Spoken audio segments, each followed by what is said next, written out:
this morning. I'm sitting on the snowmobile trail food plot where I was the other night. Pretty good drop in temperature this morning. It was only about 27 with a pretty heavy frost, but it's just a real nice, quiet, still, crisp morning. So hopefully we get some pretty good movement. The trail cameras were pretty active last night with this drop in temperature. So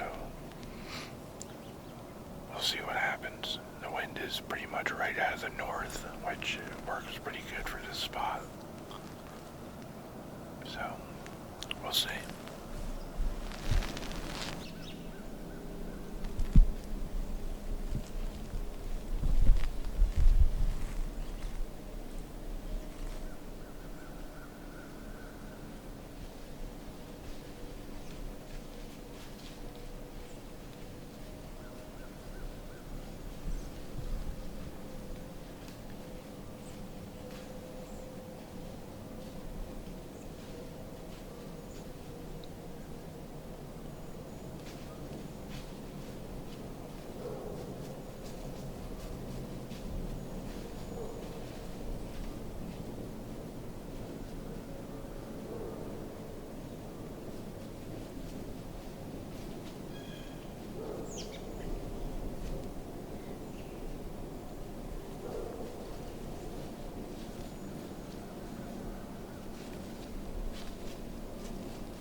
That was cool.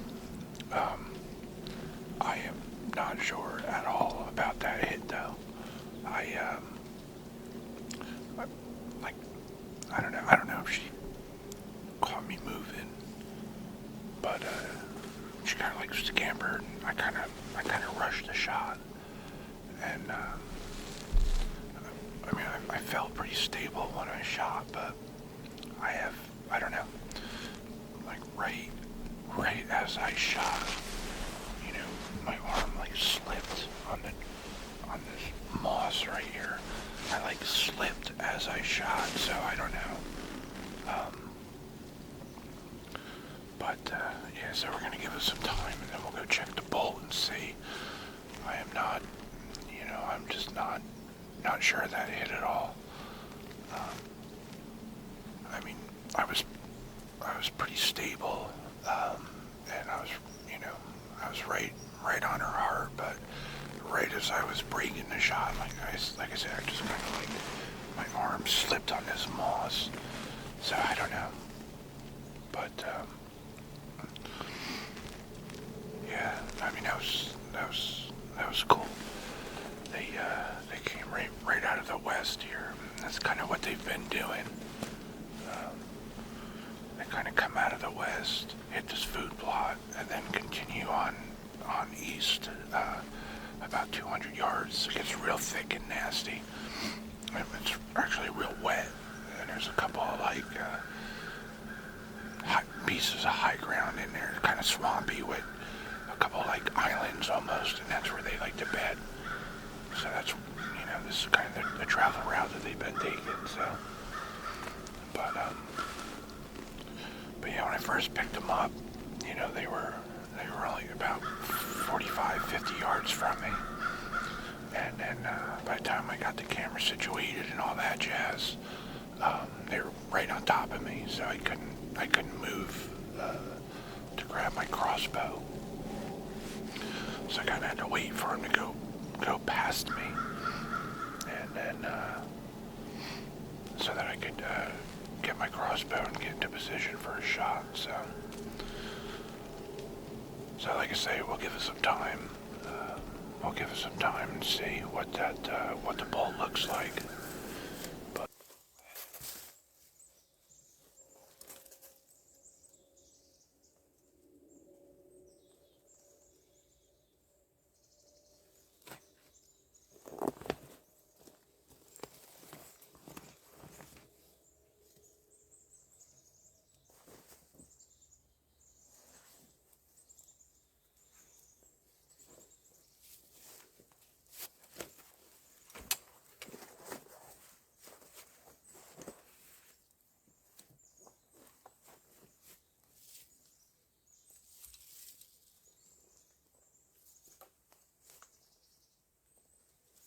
all right, let's go see what we can find.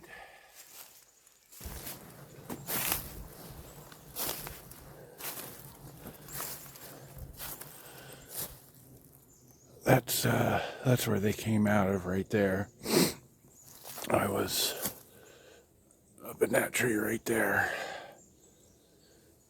and then where I ended up shooting her, I shot her right in front of that maple.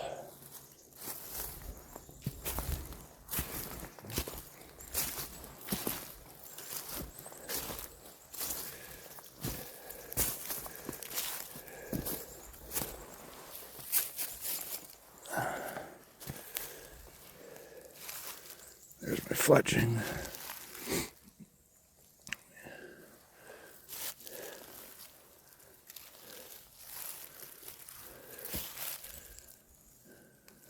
A little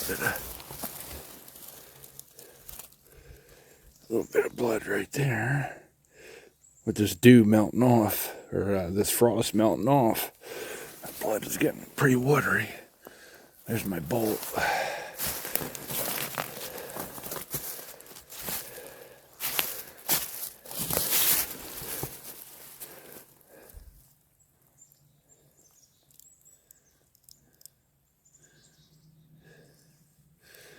Broadhead broke off.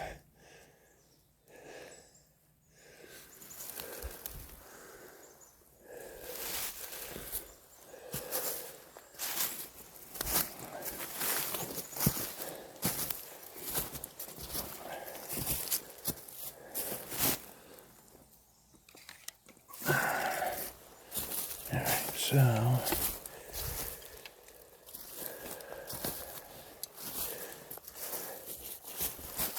some blood right there. Kind of see where she went this way.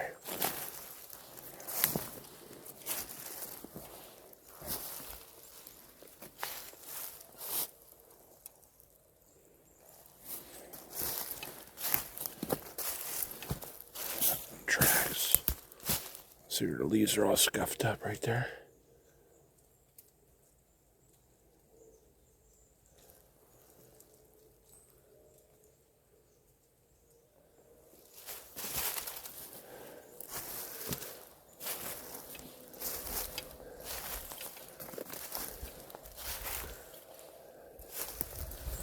So, obviously there was 4 of them.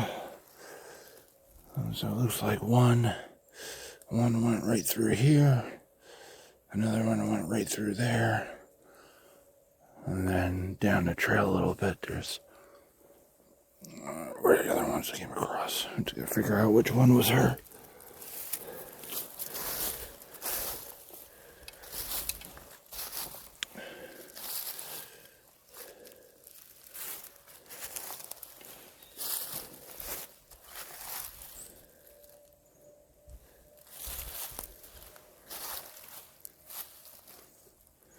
I don't see any blood on these 2 tracks. Check these ones down here.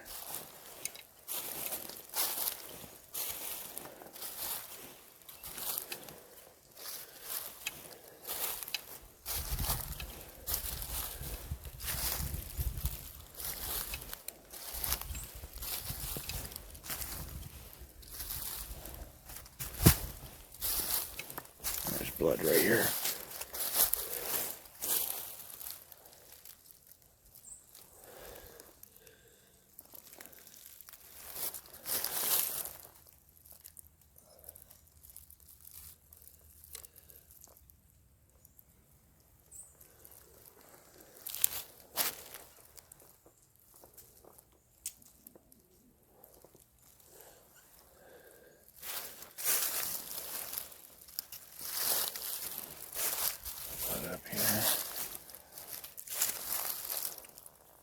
More blood over here.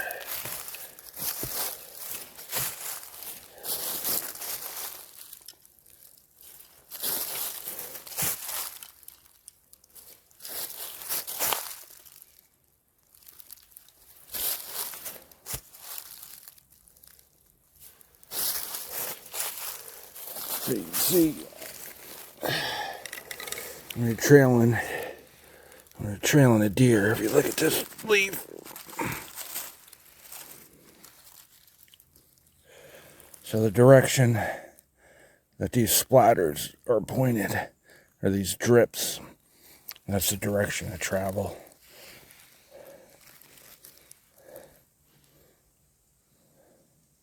I don't know how well that's showing up, but more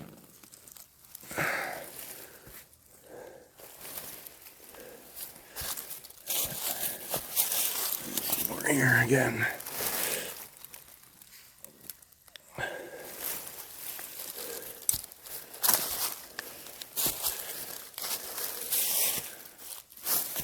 Here's another good example of it, but how this blood is splatters, and that indicates the direction that it's going.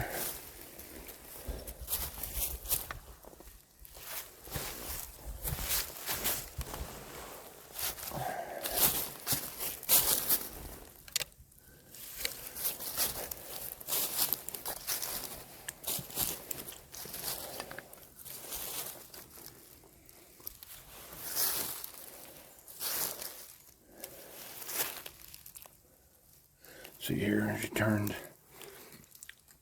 and kind of changed direction.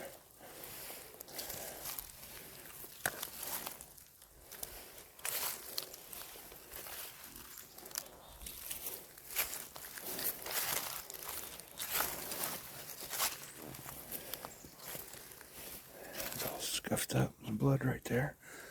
There's some blood up on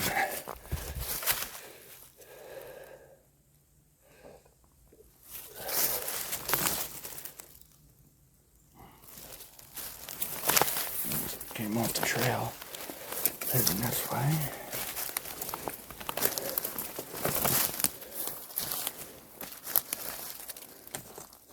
More bluff here.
Oh, there she is. There she lays, right there.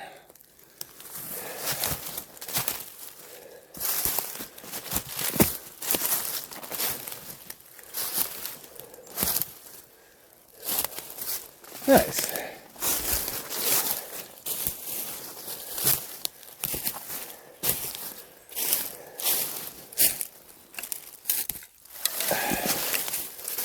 Okay. I mean, right there, there's the, I mean, that ain't 60 yards.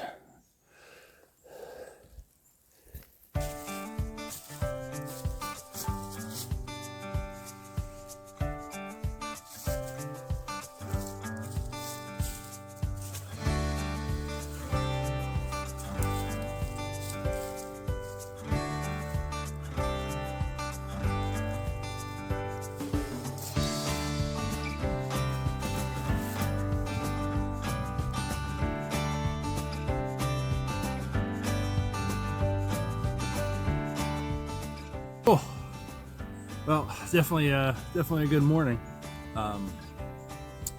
You know, came in here. This is the spot here.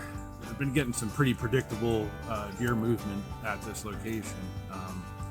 Basically, there's really two doe groups. There was a doe group of 6, and then this doe group of 4 that have been kind of using the same travel pattern. They're basically coming off the ridge. They're coming off the ridge and some larger ag fields coming down. And then there's on the snowmobile trail, there's a bridge.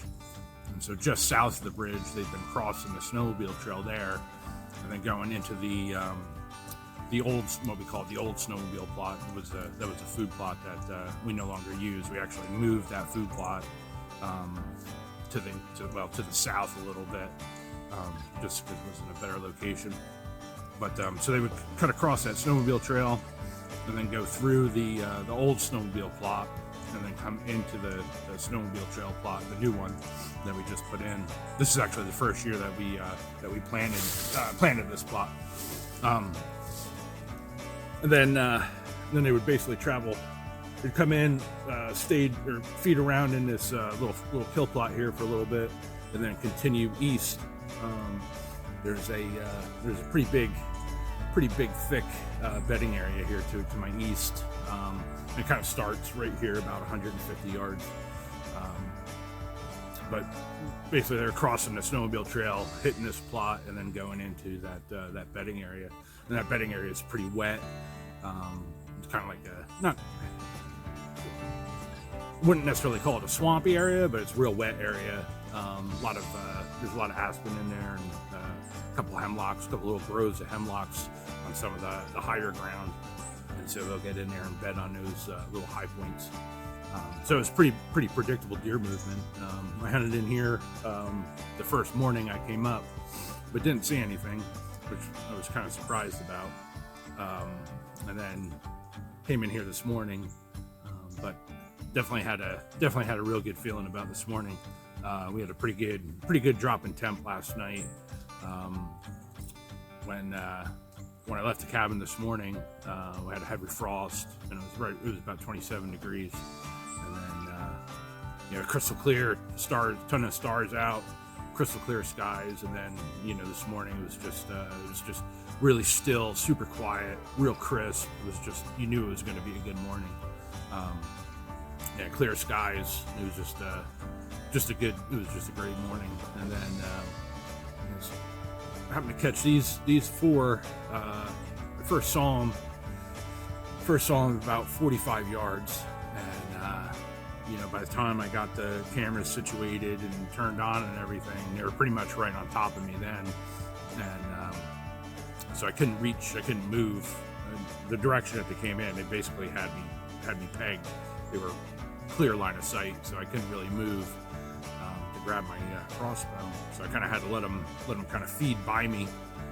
So they got in front of me there. They milled around a little bit, fed around a little bit. The one great big doe, I mean, she was only about 8 yards or so from me, and then they kind of angled off. I had to wait for this one to kind of feed past me. So this was the last deer in the group. That lead doe, she was a real big doe. That's the one I really wanted to shoot. But by the time this one got past me, that lead doe was already kind of in the woods, and I didn't have a clear shot at her. So that really just left me a shot at this one. She was right around, I think, 18 yards. But yeah, she was basically broadside. I mean, held on her, shot felt good, but right as I had shot, like I was braced. I was kind of using the tree that I was in as a brace, and right as I shot, my elbow slipped on that moss that was on the tree, and so after I shot, I couldn't see the impact, and really couldn't see her reaction, just because I kind of slipped. So I wasn't real sure where I had hit her. I knew I heard the bolt hit her, but I just didn't know. And right before, I knew I was pretty solid on her when I broke the shot. But the follow through was definitely pretty poor. But yeah, she ended up. I mean, heck, I'm only maybe 60 yards from the tree, but I didn't hear her go down. Of course, I forgot my hearing aids this morning, so.